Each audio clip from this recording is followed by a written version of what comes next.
Hello viewers, welcome to our channel spoken English mantras. मैं हूं अभिषेक जैन और आज हम ट्रांसलेट करने वाले हैं एक शानदार स्टोरी।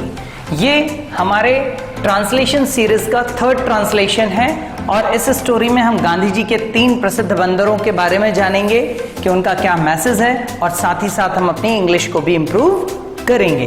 तो चलिए देखते हैं। हमारा सबसे पहला सेंटेंस है, गांधी जी के 3 लोक प्रसिद्ध बंदर मानव स्वभाव के 3 महान गुणों के प्रतीक हैं। फ्रेंड्स, अगर हम इस सेंटेंस को देखें तो ये काफी लंबा सेंटेंस है, लेकिन इस सेंटेंस को हम कैसे आसानी से बना सकते हैं, ध्यान दीजिए। सबसे पहले हम इस सेंटेंस में देखते हैं कि हमारा मेन सेंटेंस क्या है और इसमें अदर वर्ड्स क्या है। तो देखिए, गांधी जी के 3 लोक प्रसिद्ध बंदर प्रतीक हैं। मेन हमारा इतना सेंटेंस है। इसके साथ जो इसमें अदर वर्ड्स हैं वो है मानव स्वभाव के 3 महान गुण। ठीक है, तो इनको अभी हम छोड़ देते हैं। अभी हम सिर्फ इतना सेंटेंस लेंगे, गांधी जी के 3 लोक प्रसिद्ध बंदर प्रतीक हैं। ठीक है, और इस सेंटेंस को भी हम देखें तो ये एक टू बी वर्ब का सेंटेंस है। यहां पर हमारे पास है की पहचान है और इस सेंटेंस में कोई भी मेन वर्ब नहीं है। तो देखिए, यहां पर सबसे पहले हमें सब्जेक्ट चाहिए होगा और सब्जेक्ट हमारा आएगा यहां पर सेंटेंस में गांधी जी के 3 लोक प्रसिद्ध बंदर। तो देखिए, यहां पर सबसे पहले हम शुरू करते हैं गांधीज। अब मैंने गांधीज यहां पर इसलिए लिखा हुआ है अपॉस्ट्रोफी एस लगाकर, क्योंकि हम यहां गांधी जी का उनके 3 बंदरों पर अधिकार बता रहे हैं और इसलिए हमें एक पजेसिव नाउन की यहां जरूरत है। जब भी हमें किसी नाउन को पजेसिव फॉर्म में लिखना होता है तो हम उसमें अपॉस्ट्रोफी एस का यूज करते हैं। तो गांधीज 3 और फिर इसके बाद आता है लोक प्रसिद्ध। तो लोक प्रसिद्ध के लिए एक वर्ड होता है हमारे पास प्रोवर्बियल, एंड बंदरों के लिए आ जाएगा मंकीज। तो इस तरह से हमारा सेंटेंस का सब्जेक्ट बना गांधीज 3 प्रोवर्बियल मंकीज। और अब इसके बाद हैं, तो हैं के लिए हम लिखेंगे आर, क्योंकि यहां पर हम 3 बंदरों के बारे में बात कर रहे हैं, प्लूरल सब्जेक्ट है, इसलिए हमने यहां पर हेल्पिंग वर्ब जो यूज की है वो होगी आर। और फिर इसके बाद ऑब्जेक्ट हो जाएगा प्रतीक। प्रतीक के लिए लिखेंगे हम सिंबल।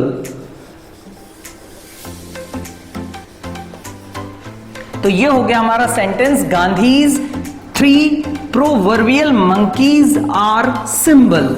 अब ये किस चीज के सिंबल हैं? ये सिंबल हैं मानव स्वभाव के 3 महान गुणों के।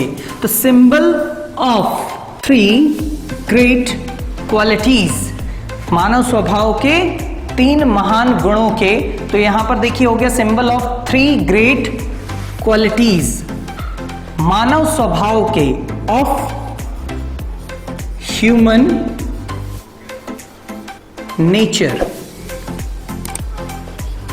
और इस तरह से हमारा ये सेंटेंस कंप्लीट हो गया, Gandhi's 3 proverbial monkeys are symbol of 3 great qualities of human nature. तो इस तरह से हमारा सेंटेंस कंप्लीट होता है। अब इसके बाद हमारा सेकंड सेंटेंस है, पहला बंदर जिसकी आंखें बंद हैं। ठीक है, अब इस सेंटेंस को फ्रेंड्स थोड़ा हम और आगे तक भी देखते हैं। संदेश देता है, यहां मैंने कॉमा यूज किया है। देखिए, ये जो सेंटेंस है ये भी एक बहुत ही यूनिक सेंटेंस है। ऐसे सेंटेंसेस को अक्सर हमें ट्रांसलेट करना पड़ता है और स्टूडेंट हमेशा इसमें गलतियां करते हैं। देखेंगे, पहला बंदर, ये हमारे पास एक वर्ड है। अब यहां पर अगर हम इसके बाद इस सेंटेंस को देखें, जिसकी आंखें बंद हैं, तो किसकी आंखें बंद हैं? यहां ये जिसकी शब्द हमें इस बंदर की ओर इशारा कर रहा है। ठीक है ना, तो जिसकी आंखें बंद हैं, किसकी आंखें बंद हैं? बंदर की आंखें बंद हैं। संदेश देता है, इस सेंटेंस को भी अगर हम देखते हैं तो यहां पर भी हमें पता चल रहा है कि ये कौन संदेश दे रहा है? ये बंदर संदेश दे रहा है। तो इस तरह से फ्रेंड्स अगर हम देखते हैं तो ये दोनों ही सेंटेंस के लिए हमारा कॉमन सब्जेक्ट होगा पहला बंदर। और यहां पर जिसका शब्द जो हमने यूज किया है, जिसकी आंखें, तो फ्रेंड्स ये है एक रिलेटिव प्रोनाउन। ठीक है। रिलेटिव प्रोनाउन का यूज हम किसी सेंटेंस में इसलिए करते हैं ताकि हम उस व्यक्ति, वस्तु या स्थान का उसके द्वारा किए गए किसी काम से संबंध बता सकें। तो चलिए यहां पर देख लेते हैं हम। पहला बंदर, ये हमारा एंटीसीडेंट हो जाएगा जो किसी भी रिलेटिव प्रोनाउन के लिए एज अ सब्जेक्ट यूज होता है या जिसके लिए रिलेटिव प्रोनाउन यूज किया गया है वो वर्ड एंटीसीडेंट कहलाता है। तो यहां पर हो जाएगा first monkey, the first monkey, ये हमारा एंटीसीडेंट आ गया जिसकी आंखें बंद हैं। तो अगर हम देखेंगे बंद हैं, ये भी हमारा टू बी वर्ब का सेंटेंस, इसमें कोई मेन वर्ब नहीं है, यहां बंद एक एडजेक्टिव होगा। तो यहां देखिए जिसकी आंखें बंद हैं, तो the first monkey whose eyes, तो देखिए जिसकी आंखें बंद हैं, तो है के लिए हमारे पास आएगा आर, क्योंकि आईज हमारा सब्जेक्ट, whose eyes are, और ऑब्जेक्ट हो जाएगा क्लोज्ड। तो यहां पर हमारा सेंटेंस बनेगा the first monkey whose eyes are closed संदेश देता है।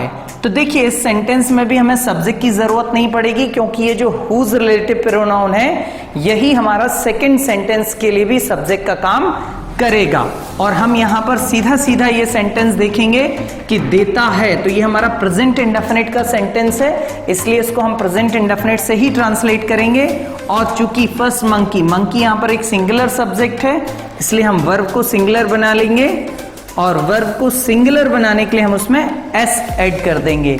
गिव्स अ मैसेज, और इस तरह से हमारा ये सेंटेंस कंप्लीट हो जाएगा। पहला बंदर जिसकी आंखें बंद हैं संदेश देता है।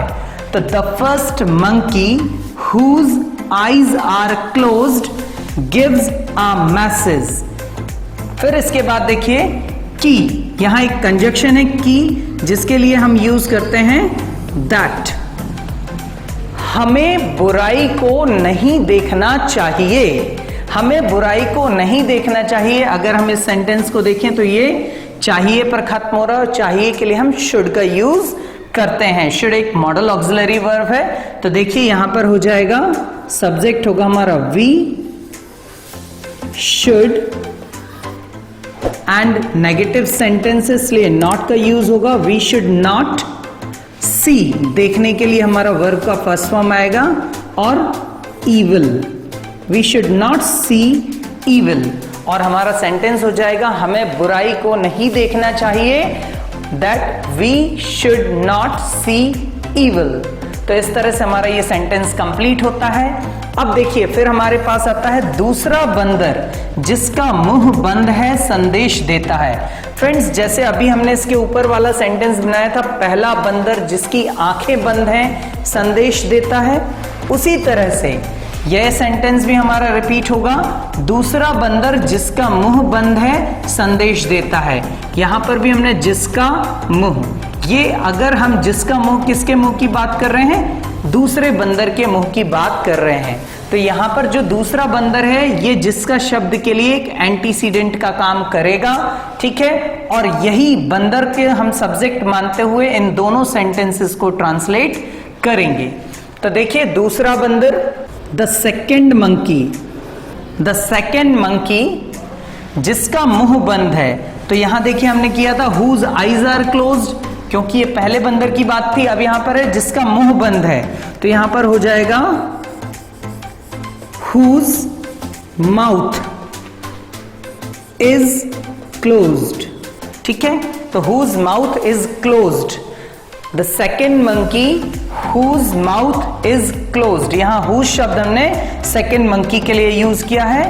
फिर इसके बाद हम कॉमा लगा देंगे और संदेश देता है। तो ये फिर प्रेजेंट इंडेफिनिट का सेंटेंस है, एज इट इज जैसा हमने अभी यहां पर बनाया था सेम सेंटेंस हम यहां पर भी रखेंगे। और सेकेंड मंकी इसके लिए सब्जेक्ट का काम कर रहा है, तो सब्जेक्ट हमारे पास सिंगुलर है इसलिए वर्ब भी सिंगुलर आने वाली है और हो जाएगा गिव्स अ मैसेज। और इस तरह से ये हमारा सेंटेंस कंप्लीट होता है। दूसरा बंदर जिसका मुंह बंद है संदेश देता है। The second monkey whose mouth is closed gives a message। फिर कि हमें बुरा नहीं बोलना चाहिए, तो यहां पर भी देखिए कि एक कंजक्शन है जिसके लिए हम दैट का यूज करेंगे इंग्लिश में। हमें बुरा नहीं बोलना चाहिए यानी कि शुड वाला सेंटेंस होगा। और यहां पर देखिए हमारी इंग्लिश होगी वी शुड, नेगेटिव सेंटेंस इसलिए नॉट का यूज करेंगे। वी शुड नॉट स्पीक, बोलने के लिए, एंड बुरा ये ऑब्जेक्ट हो जाएगा तो इसके लिए हम यूज करेंगे ill. We should not speak ill. तो होप सो दूसरा बंदर जिसका मुंह बंद है संदेश देता है कि हमें बुरा नहीं बोलना चाहिए। इस सेंटेंस को आप अच्छे से समझ गए होंगे। The second monkey whose mouth is closed gives a message that we should not speak ill। अब इसके बाद हम आगे बढ़ते हैं और यहां पर अब हमारे पास एक कंजक्शन लिखा हुआ है और इसके लिए हम यूज करेंगे एंड।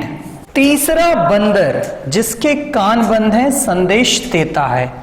तो देखिए फिर से ये टू बी वर्ब का सेंटेंस है और यहां पर भी जिसके कान, तो जिसका शब्द एक रिलेटिव प्रोनाउन यहां पर भी हम यूज करेंगे और यहां पर आ जाएगा द थर्ड मंकी।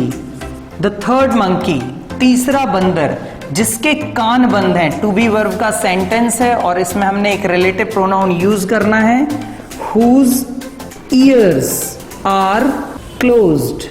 तो the third monkey whose ears are closed है से पता चला टू बी वर्ब का सेंटेंस और आर यूज किया, प्लूरल सब्जेक्ट है। संदेश देता है, फिर वही प्रेजेंट इंडेफिनिट सेंटेंस है और इसके लिए हमारा सब्जेक्ट होगा तीसरा बंदर। तो ये भी सिंगुलर है इसलिए यहां पर हम कॉमा लगाने के बाद सीधा वर्ब का सिंगुलर फॉर्म यूज करेंगे गिव्स अ मैसेज। और ये सेंटेंस हो जाएगा कि हमें बुराई नहीं सुननी चाहिए।